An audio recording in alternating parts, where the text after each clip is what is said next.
shit up, TNT. DJ's got that star shit on them. Big bad habit. You don't miss, bro.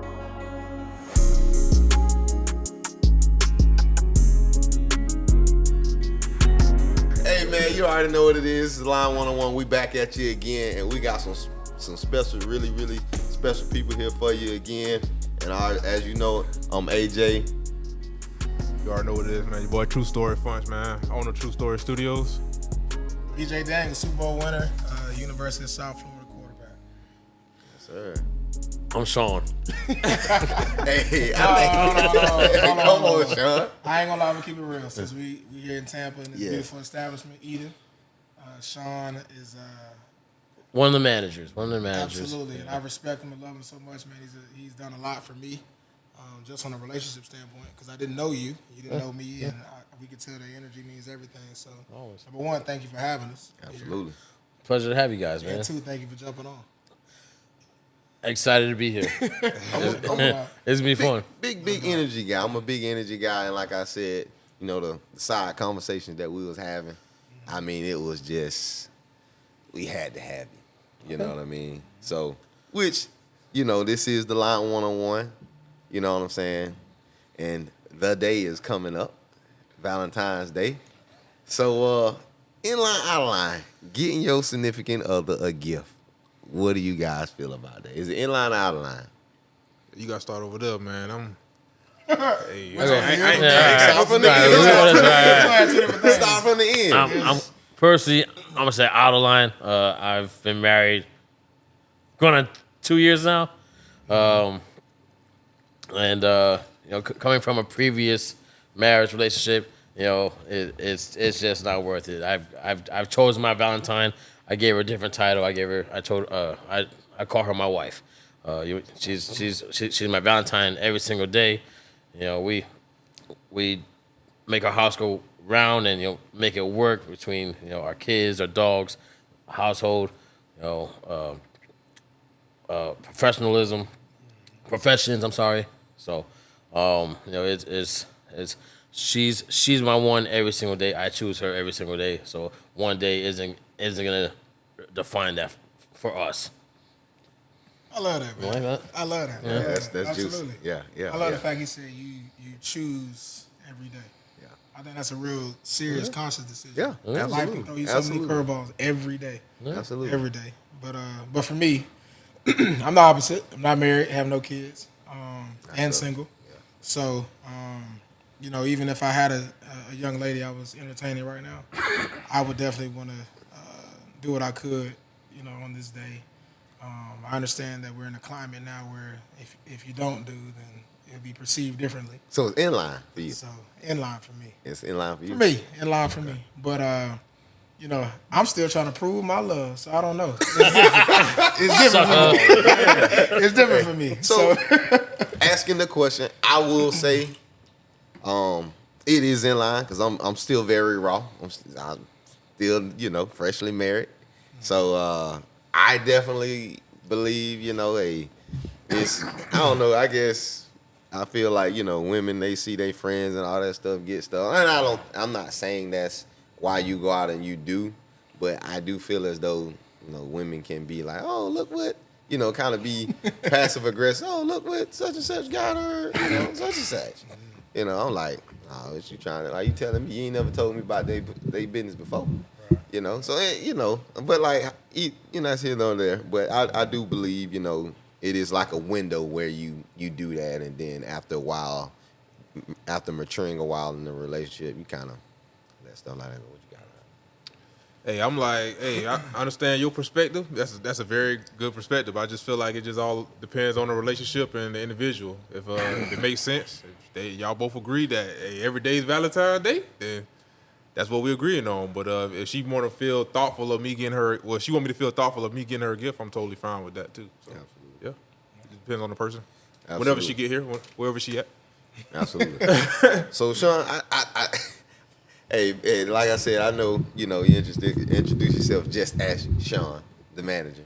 But man, hey, you gotta give my folks, you know, a little bit more background than that, cause like I said, we talked a a bit. BJ knows you greatly, and like I said, it's more than that to you. I got you. That it's more than that meets the eye with you, and like give us a little bit, man, because So, again, my name is Shawn Lopez. I am originally from South Florida.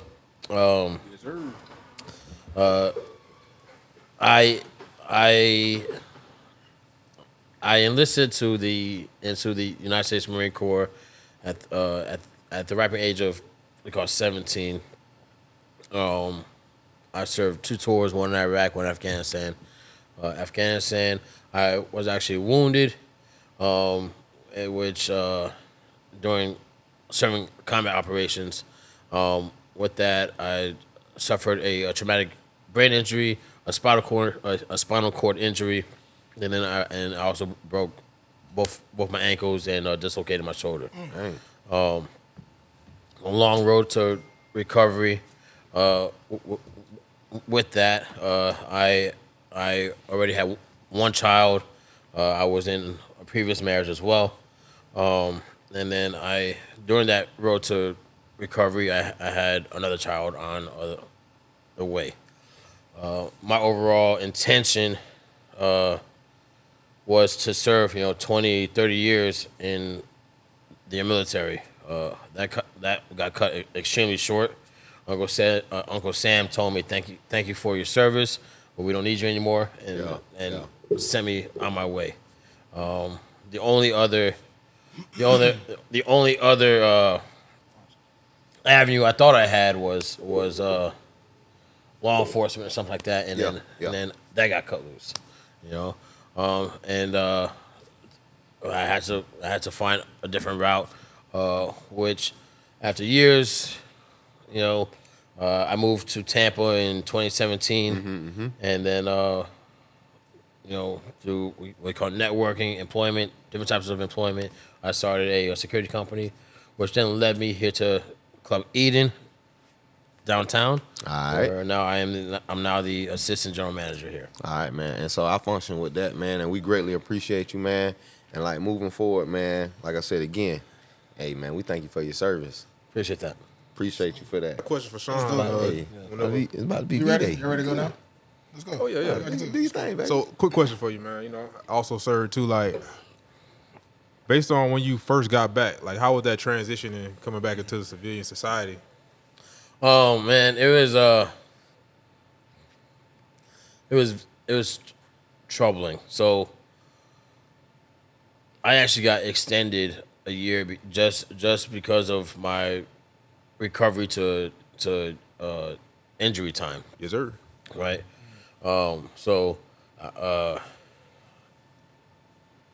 The Marine Corps had a program called the Wounded Warrior Program, right? And they do a great job at trying to set you up, So they have all these job fairs, all these resume builder classes, all this stuff, and they try to prep you.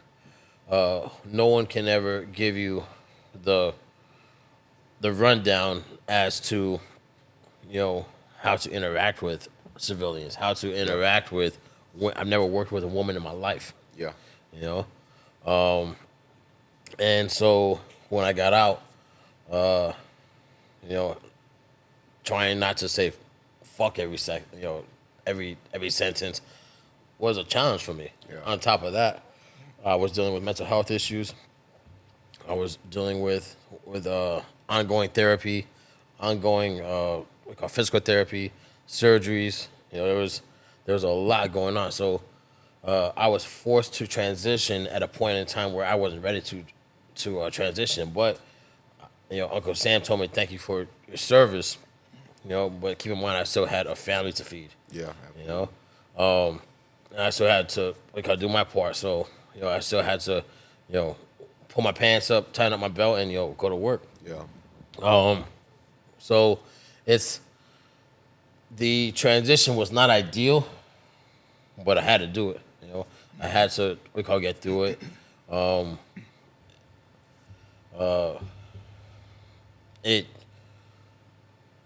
It was a patch. It was a Band-Aid. So I was distracting myself with work. I came to a point where, in order to distract myself from all my issues, I got another job. I got 2 jobs. You know, I didn't want to be home. I wasn't sleeping. You know, I wasn't taking care of myself. You know, on top of you know, maybe some alcohol. You know, maybe some we call bad dreams, things like that. My PTSD at that time, you know, was at all-time high, and I wasn't talking about it. So, you know, which eventually led to a downfall where I hit rock bottom. You know, I lost my jobs. You know, I started going through a divorce. Went through a nasty divorce and custody battle. Was homeless at one point. You know, until I actually had to, you know, do for myself, and I got help, and I went to treatment. So, long story short, with that is, you know, you just don't transition once. You know, there's multiple times. You know, And I'm sure as an athlete, that transition period, you know, in between teams, you know, in between, you know, what we call cities, you know, fucking not knowing where you're gonna go or who's gonna pick you up. You know, there's a lot to relate there as well. Yeah, and I want to say this.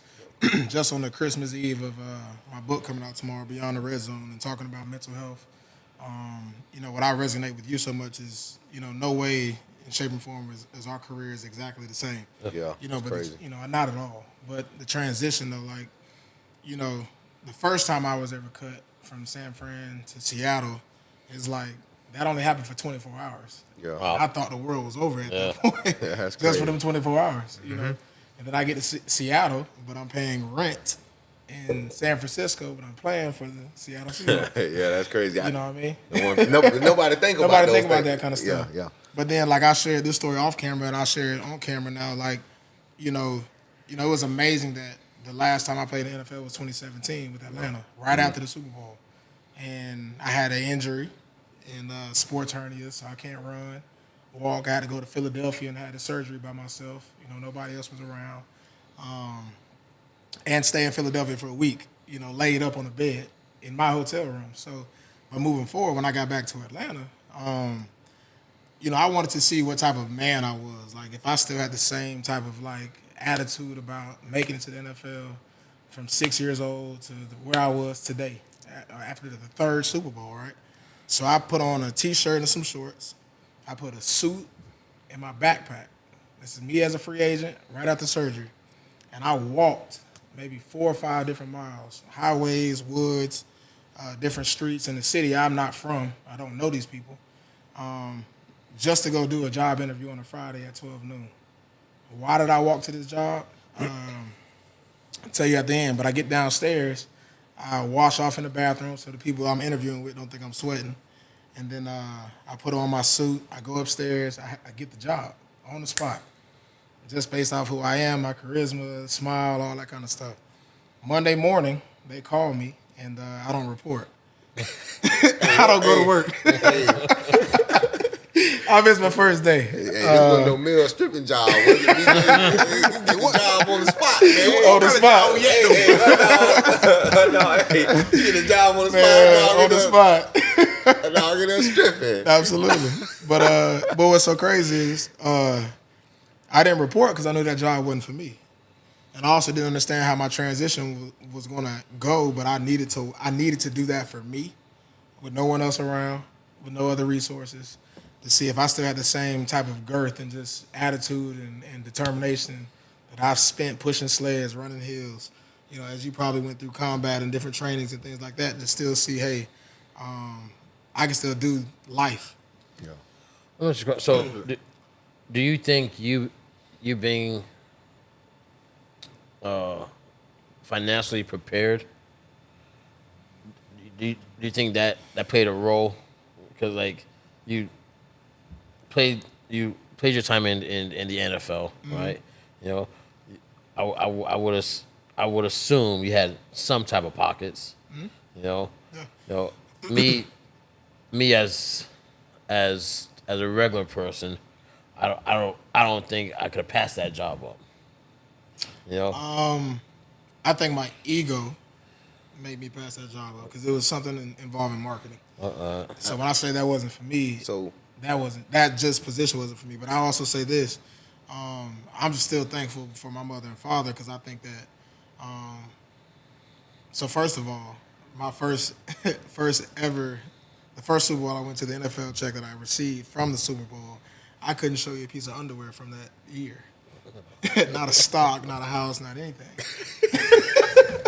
Pair of socks, no nothing. Like I really can't point to something and say, I mean, other than maybe a jacket that Seattle gave me for free. That's for my signing bonus. You know what I mean? Free thing. Yeah. You know, but when I mentioned my mother and father, I think that they, I was so young. I think they also, and I had a joint bank account with them. I still was this I love my family, whatever is mine is yours type environment. And I didn't know this. I made that mistake once too, though. Yeah. I didn't know this. I made mistakes with that, but I also didn't know that my mother was hiding money from me because she knew her son. So I wasn't necessarily ever in a bad situation, just because of them. To be honest, Yeah. never truly was. Yeah, man. I appreciate that. That was nice right there. That was nice. So, and my next thing to you, BJ, was, and it's kind of piggybacking on that word we keep using and throwing around, transitioning, because I think like everybody parallels each other. It's just different hoops, where the hurdles and hoops are at in our life. So I think it's pretty incredible how so much different, but so much similar the paths are. You know what I'm saying? With the military, with you being an athlete, because at some point, you know, and like, you know, we're gonna touch on this later down the road, but it's like transitioning and how easy or how hard it is for certain people. You know what I'm saying? And when certain things are over, how do we overcome that? What's next? You know, how do we navigate that? And I think, you know, Shawn, I say, job well done, brother. You done a hell of a job and still pushing the needle and moving forward. So, you know, again, thank you for your service. And, you know, I think, you know, you may not hear it as often as like now you hearing it, but hearing what you got to say and hearing what you got to say, BJ, you know what I'm saying? It's not easy, bro. Some people fold. Yeah. People fold.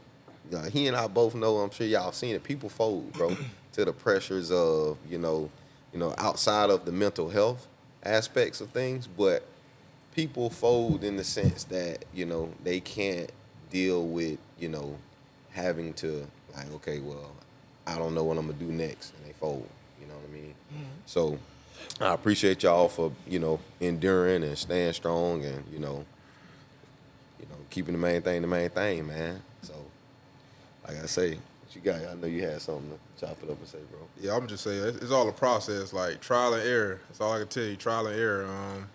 I remember, like, when I first got out of the military, my first contract, I got out, then I went reserve, but come back to the civilian world, like, I tried doing security, like, you know, they had me winding people, and I just got back from across seas, got out, and my first job in the civilian world was winding people down with a metal baton. And I'm like, I've been on that job for like 4 hours.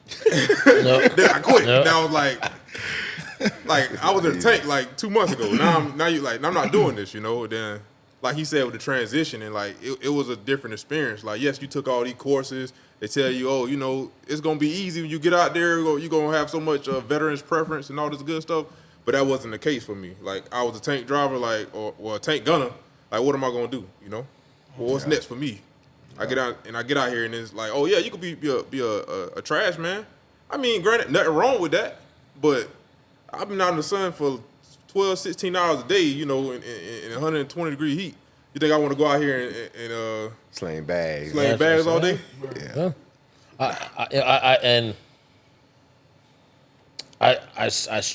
I struggled with that part of no job was ever enough, and I say this because my job in the military. You ever seen the movie? It's what called Fury. Sorry, It's called Fury with Brad Pitt, Shia LaBeouf, Michael Pena, a couple other guys. Yes, Right. yes. Right. Really good movie. And I mean, for not like any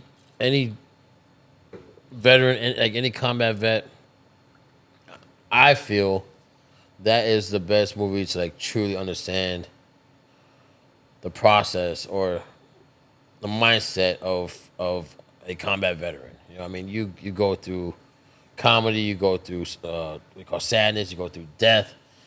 You know, there's so much involved in the overall evolution. So when I come home and I'm trying to find a job, and the one job that I've been told I can't do is unavailable, become a police officer. Yeah. You know, you can't do that. You know, injuries this. You know, another blow to the head's gonna turn you into a vegetable. You know, you can't make it back again. Blah blah blah blah blah. Right. Now, granted, I got out, and because of the certain programs and resources, I walked out. I was 21 years old. I walked into a job that paid me $60,000 a year. $60,000 a year.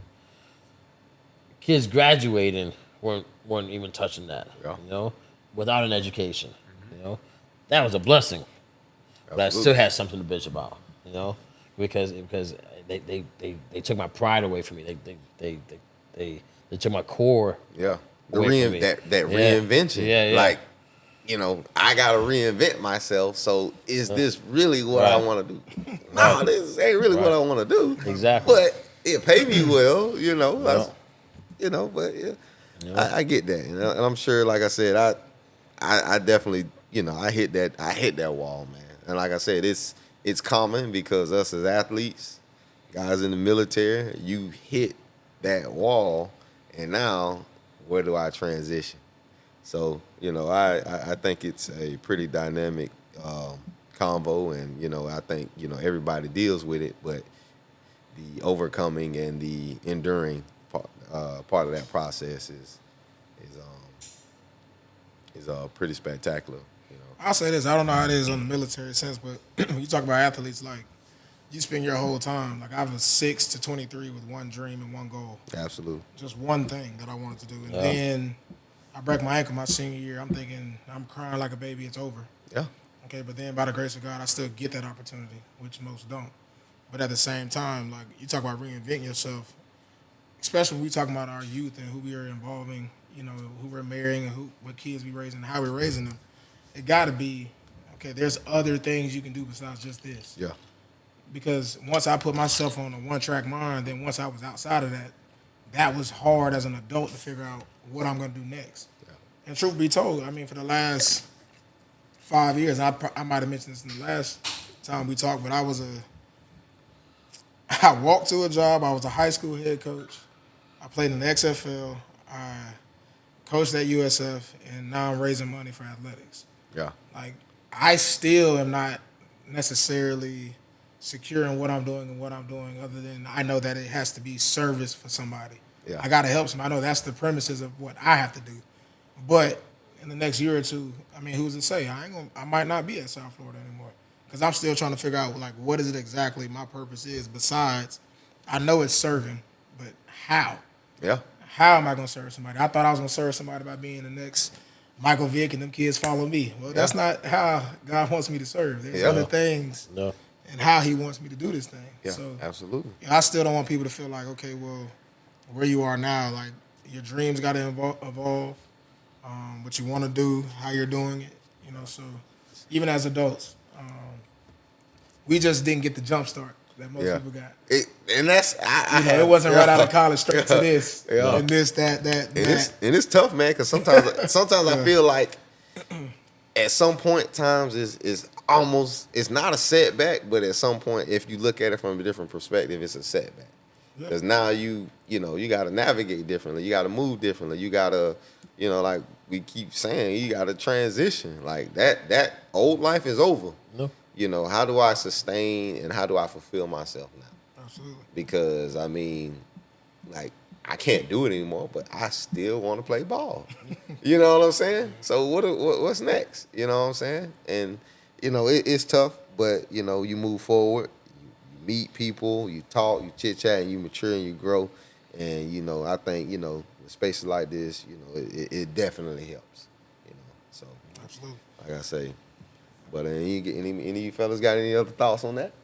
Hey man, y'all hit the head, man, and just with being an athlete and military, like they all got their own same similarities in the same way. Because I mean, at the end of the day, it's all tipping on the ground of mental health, man. Because that's biggest part of the transition problem. Like you said, bro, a lot of people fold. Some people not. Well, I'm not saying they're not built for it, but some people don't get through it. You know, the same struggles we have, we go home to. You know, we finally overcome them. Some people don't.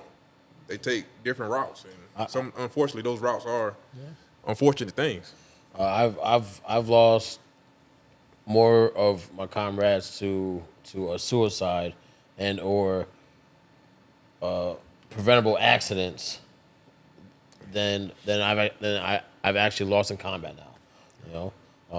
And we lost we lost 11 people in combat on my deployment. So now that number's passed. Just being at home between suicide, drunk driving, and then what we call drug overdose. Yeah. Yeah. It's a serious topic.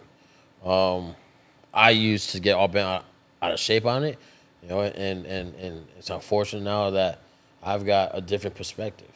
I'm at that point, and this is me personally. I wish you peace. Yeah. I wish you peace. However, so. I don't condone your actions, but I've been there. Yeah. I get you. I understand you. I don't think it's the right answer. Yeah. But I wish you peace. Absolutely. And that to piggyback off that, I know BJ, you have a book dropping tomorrow, right? Yeah. Okay. My boy, hey, and it covers and tackles the hurdles of mental health and all that good stuff, right? All right. I'm definitely gonna cop. I can't wait to read. I ain't gonna lie. I'm not an avid reader. Yeah. But hey, it's audio version. Get the audio version. Don't worry about it. I'm a big audio guy. While you in the gym working out, you can listen. You can listen to it. That's how I got through the Bible, bro. But hey, that's no there. But you know what I'm saying. But hey, I'm definitely gonna go through that one, and I definitely think it is a big conversation that should always and consistently be visited. And like I said, I'm sorry to hear that, man. And I know that's not easy to overcome, man.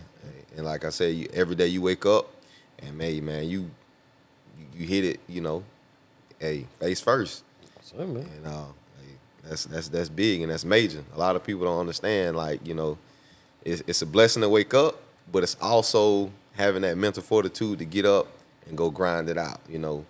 Battling all the things that you done left behind and you done already dealt with. So it's major. It's a permanent solution to a short-term problem. Yeah. And especially going to the athletic side when it comes to the traumatic brain injuries. It's Oh my gosh. like athletics they've got a real problem. Yeah. I mean, Aaron.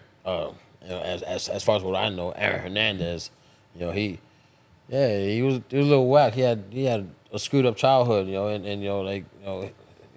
things weren't perfect, but but there is scientific backing that he had brain damage, bro. And that goes for a lot of people, but when we talk about veterans, we're talking about athletes, concussions, play a major role into mental health. Absolutely. And or having that we call brain damage that we know something's not right. and it causes episodes. You know, and there's things that you can come back from, and things that you cannot come back from. Yeah, I mean, just to even piggyback what you're saying, like, I would imagine somebody, you know, I've had teammates, even with Seattle, who have committed suicide, right? But just their traumas that they've had as children, right? Their outlet from away from home with everything they're dealing with in the house was football. Yep. You know, so then they get that, and they get that to the highest degree. And then all of a sudden, they're also dealing with traumatic issues that they're still repeating in the house that they watched. Now they're the parents and the adults, and now they're repeating it. And then you add, you know, the traumatic brain, you know, concussions and things with that. Now you're adding triggers. Yeah. Now you got a trigger to his pain and all this kind of stuff. So, yeah, I've seen people, you know, handle it completely the wrong way. But at the end of the day, like, I do think it's very important, you know, for the platform, especially when we talk about African American men, to actually come out and say certain things, you know, to be vulnerable enough. Because gotta speak out. for us, it's taboo. You know, our families, you know, I'm not speaking for anybody, but therapy was not a thing in my family. We didn't go see a therapist. It wasn't my grandparents didn't do that. You know, it was, you continue to fight through or fight for the relationship, and you tough it out or swallow your pill and keep it pushing and all that kind of stuff. So yeah, what's really crazy about that, and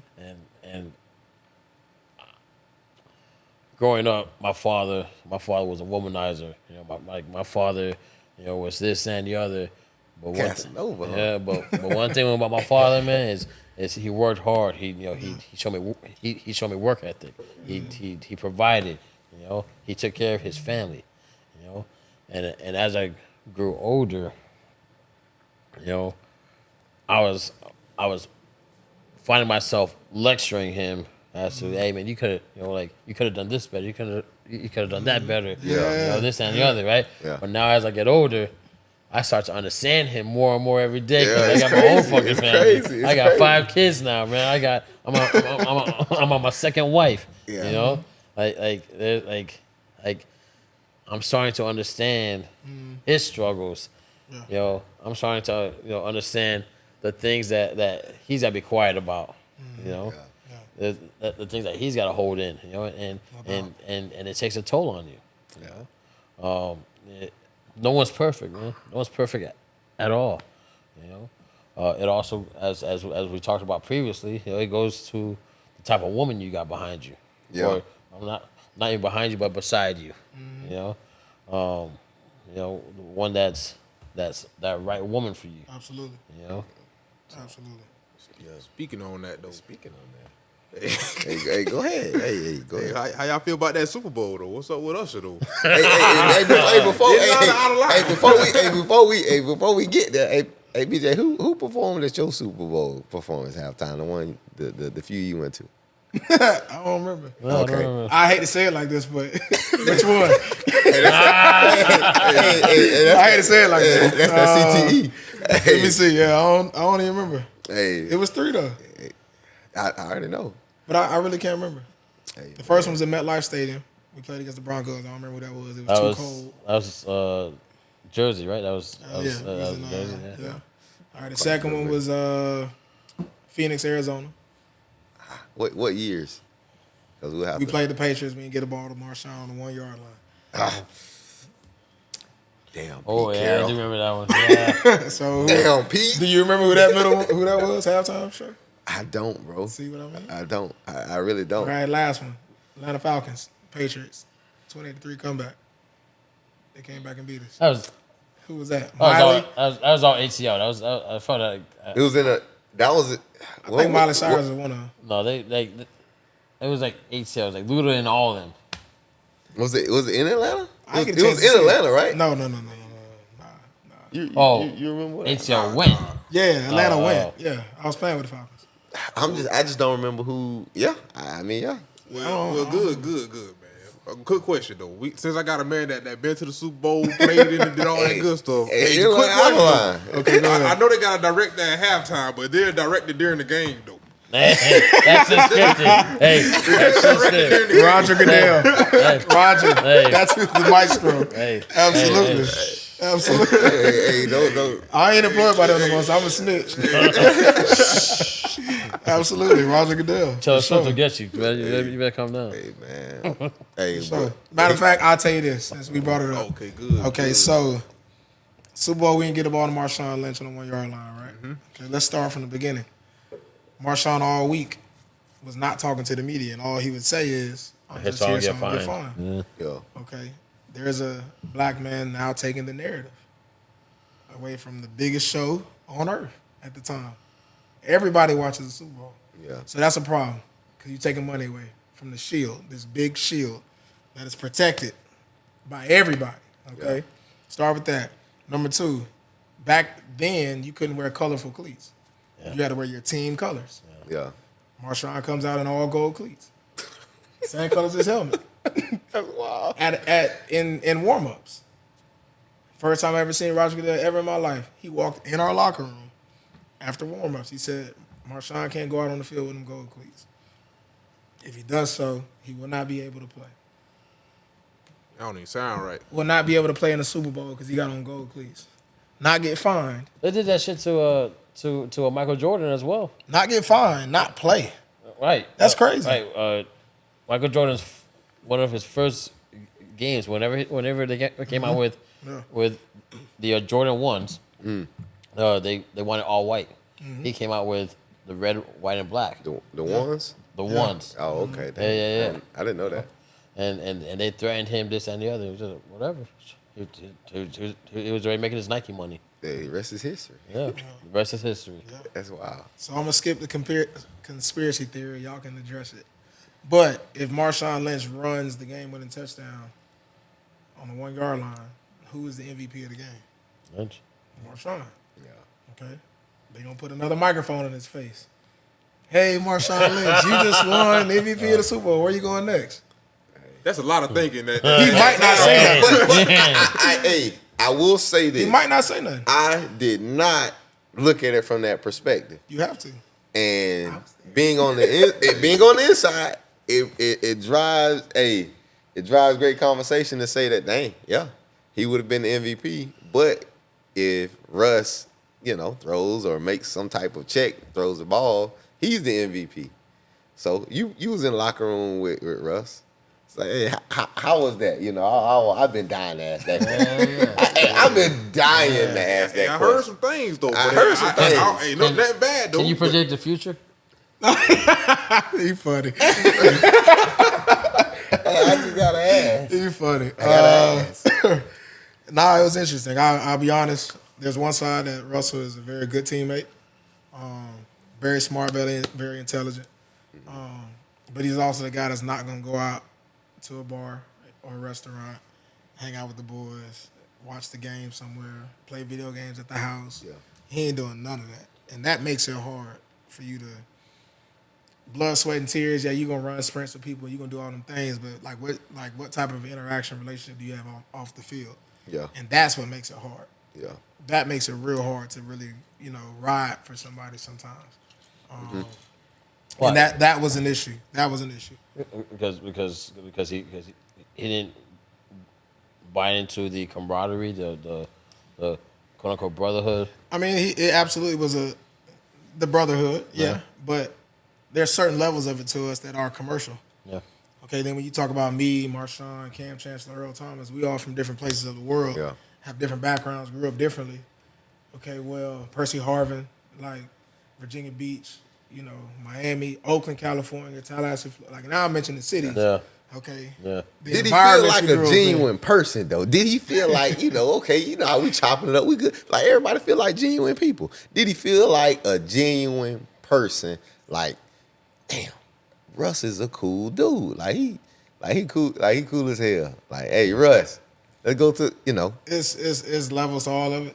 And I'm gonna say he was a colleague. He was a colleague. He was a He colleague. 100% was a colleague. Okay. Respect. He was a colleague that at work, we working. We all got a common goal of winning the Super Bowl, X, Y, and Z. That's what Monday through Friday consists of. But Saturday, Sunday, No, I wouldn't call him to hang out. No, I wouldn't call him to go. Did you have go Russell's eat. number?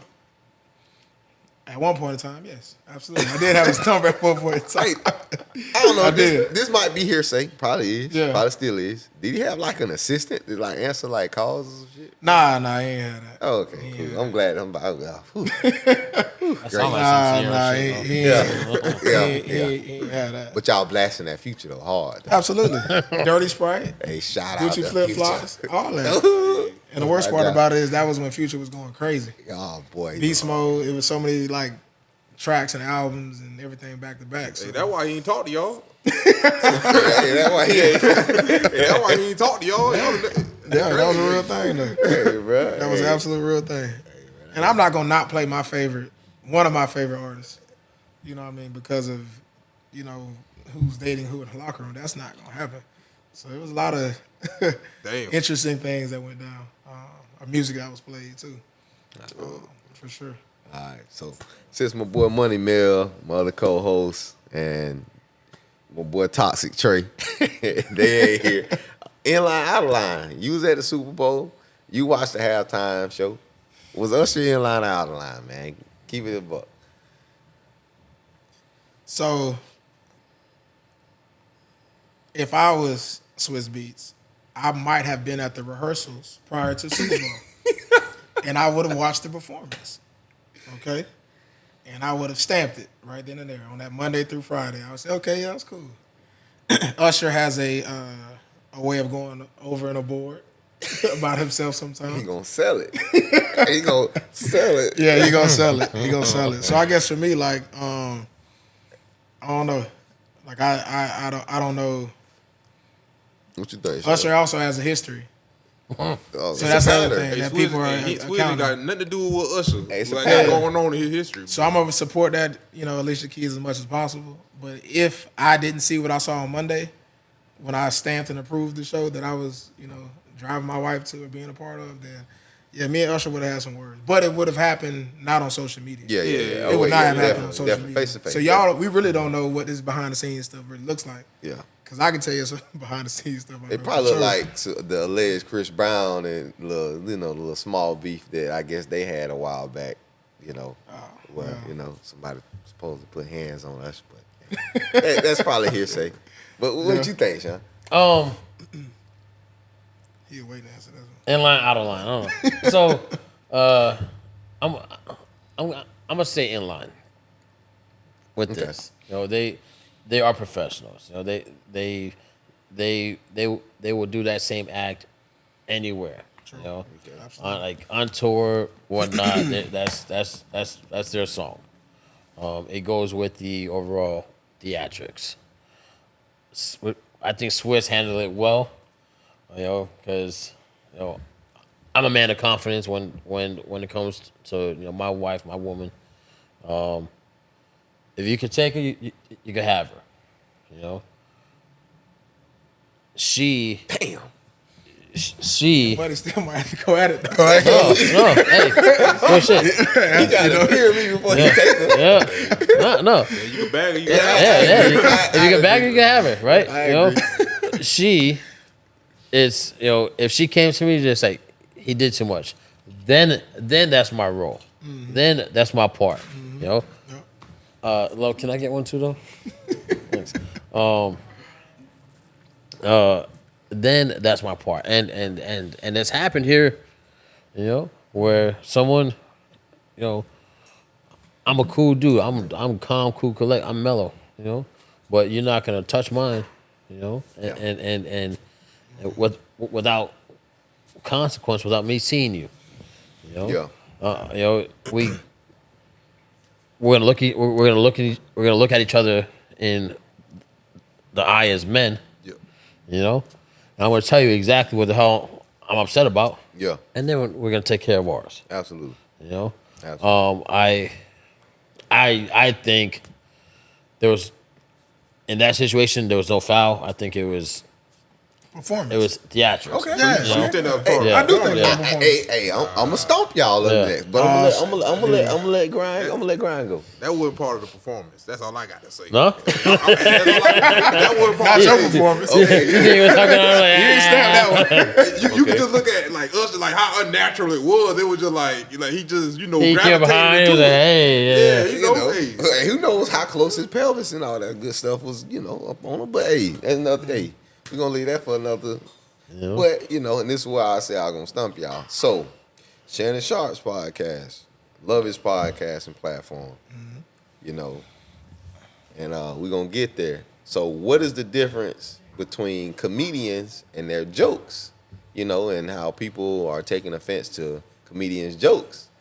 I feel like that's entertainment. They're professional. They perform. So, what is the difference between that and Usher, in this sense, doing what he's doing? The personal stories. Yeah. The personal stories. Okay. If me and BJ we have our off-camera issues, incidents that no one else knows about, and I come onto your podcast and I start talking, and I start talking those beans, that's no one else knows anything besides me and him. So now I'm making it personal. Ha ha, hee hee. But overall, no man, we gotta talk. Yeah. Okay. So sit is Shannon Sharp on his club Shay interviews inline or outline? Because I feel like, he's inline. He's interviewing these people. He's not cutting people off. He's letting people say what, they want to say. His questions aren't in any way, in my opinion, toxic or, demeaning to anybody. So I just inline, like, is he inline or out of line with, his interviews? I got you. So here's my personal opinion. Could I sit here on this platform and talk about Russell Wilson and his divorce from the white woman he was with before? Could I also talk about how Sierra met Future? Met Russell. Right. Okay. Like, who really slid down on who? I'll throw this little nugget out here. Sierra was the one that reached out to Russell Yeah. through DM on Twitter. Hey, didn't what's know up? that. Love your When he was energy. married? Nah. But love your energy, And he showed it to me, and I was hating. I said, man, that's a dude. That's not even her real. That's not her real profile. Like, I was hating, Yeah. low key. You know what I'm saying? But but like, I definitely can come on a podcast, like with Shannon Sharp, Shay Room, and all that, and just drop the beans, spill all of it. But I think it comes a time where I'm out of my lane. Yeah. I am a professional athlete, and I know football and ball. It's not my job to run around and tell people business or entertain people's business. Okay. Cause it's not mine. But It's not my story to tell. that's either. different though. Yeah, you're right. But on Shay, I would say they He telling egging their it own on. business. No, he egging it They on. telling their own business. He know who he bringing Yeah. and why. Production has already talked about it. He sit there with them thick 50-card questions he got. He already know what he doing. It's already the table's set.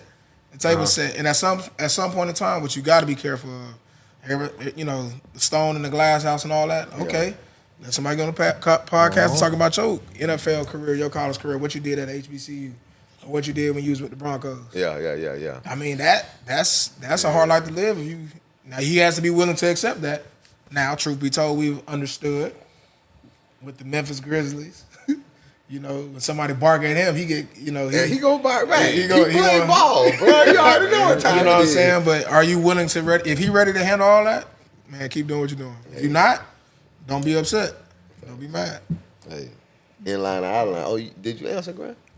I think he's in line, and I'm gonna just say it from the point of view of majority of the people that's coming on there. Yeah, he probably had the biggest podcast platform right now. For the urban environment. It's booming. Oh, yeah. It's booming. And It's it's booming. So Absolutely. I feel like they are getting on his podcast, knowing that okay, boom, I know a lot of people are going to see this. I should express it here. Yep. So he's the center of where I should express what I want to talk about. I'm not saying he's just like, hey, come here and tell all your business or tell us what happened with that. Like I don't think that's the case. I just think it's much more of people feel more welcome to come on his platform and express what they want to express due to the I'll fact say the of last 3 guests or last maybe 2, it's felt that way.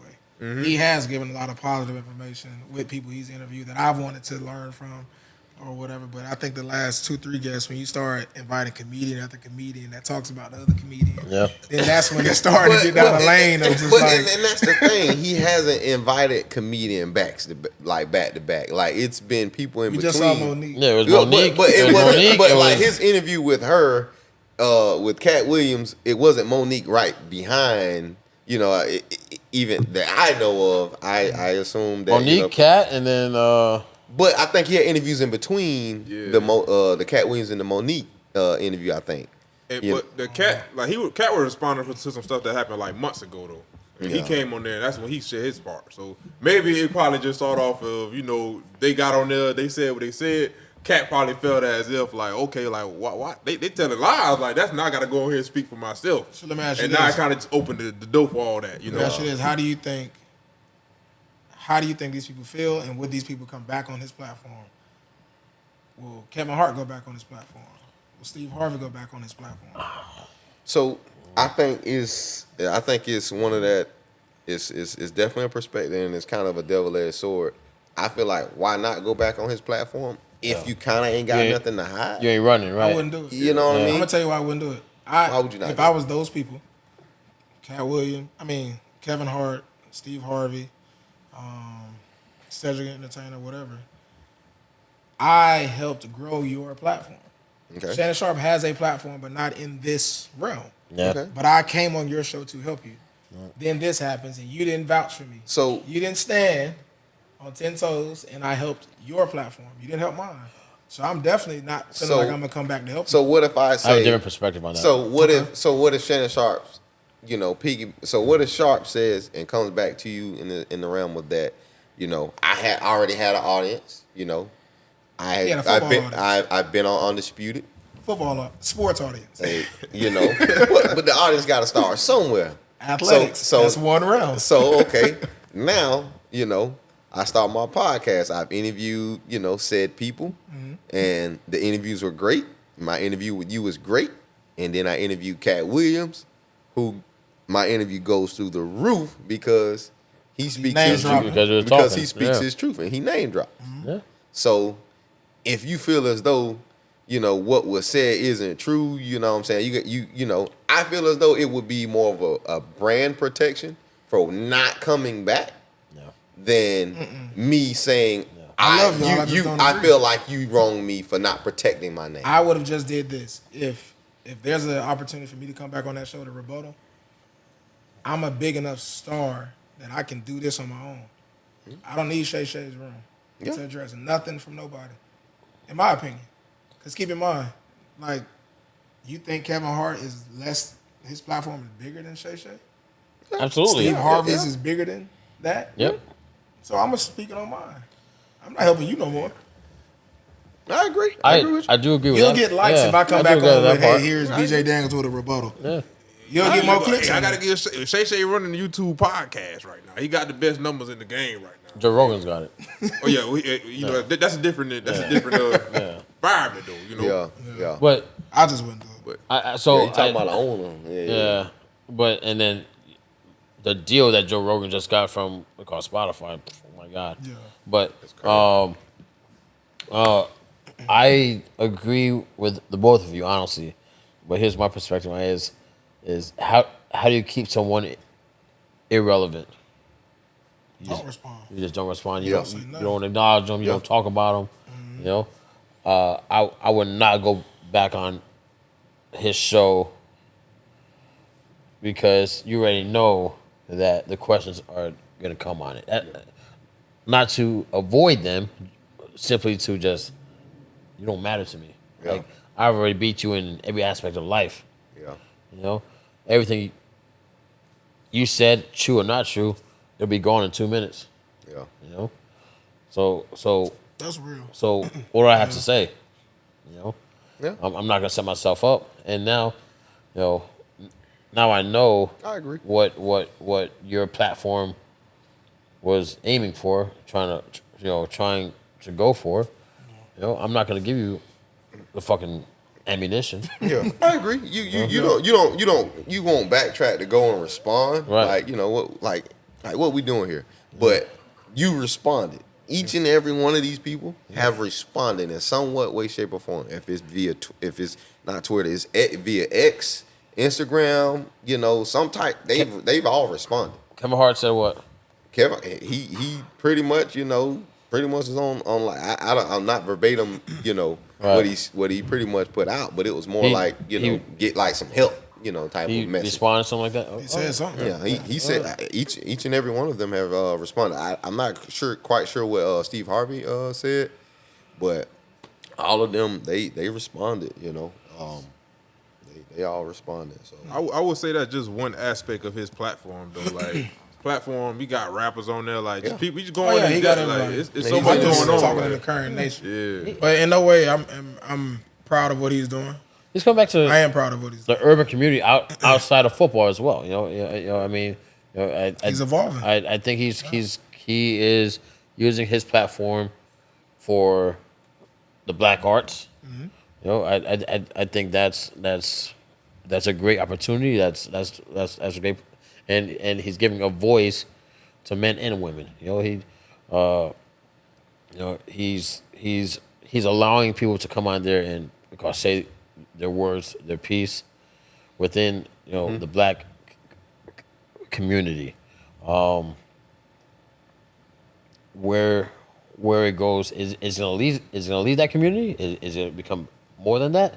I would hope so. I mean that's everyone's goal to Absolutely. To achieve higher. But we support our own, and I think that's exactly what he's trying to focus on. absolutely. I get it. that's one thing I would definitely say. We definitely need that for the black community is a voice in each of these communities, the sports community, urban, entertainment, whatever the case may be. Like you said, he giving them that standing ground to go out there and allow these people to get what they got to say out. Cause I'm be straight up honest with you, I did not like him on there with Skip. Oh yeah, I man. want to fight Skip. I ain't gonna lie. I want to fight Skip. Hey, I wanna fight man. Skip. Skip a clickbaiter, man. He's good. He's good clickbait. Just like Stephen A. I feel like all those guys, they do a good job, man, of grabbing people's attention. They gonna make you want to watch what he's saying, what they talking about. That's why those guys in those positions in those places, man, they do a good job of that. So that's kind of my take on it. I was just curious to see what y'all thought about it. That's well, man. Any more y'all got any other ideas, man? Any thoughts, bro? Pause. Again, man, we want to appreciate you and thank you for allowing us to be here in this establishment, man. Again, man, we appreciate you. Definitely. Eden Nightclub, man. And like I said, Eden Nightclub downtown. We are open for the grown and sexy. We are open Friday through Sunday. 9 p.m. to 2:30 every night. Thursdays we have our college night. So for all you young bucks, come on down. It truly is a great time. We are bringing a new vibe, a new sound. absolutely. It's and it's all good fun. You're safe, and enjoy yourself. I do appreciate you guys last minute inviting me on here. I had a great conversation. There's always a bigger conversation behind every man. So I truly appreciate you guys affording me the opportunity. So thank you. Again, and like I said, man, it definitely won't be the last, man, time that you're in front of this and on this platform and podcast, man. Because like I said, off cam and all that good stuff, man, like your wealth of knowledge. And like I said, everybody has their own story to tell, a great story at that. You know what I'm saying? And everybody can learn from, somebody, whether good or bad. And like I said, in this case, and on this podcast, it's definitely more positive than not. So I do appreciate you guys, man. And like I said, you sound like you about to check out, man. hey, We did checking that out last yet? time. what we doing? Hey, man, we go Let's get into it. Go. dip into it, man. Hey,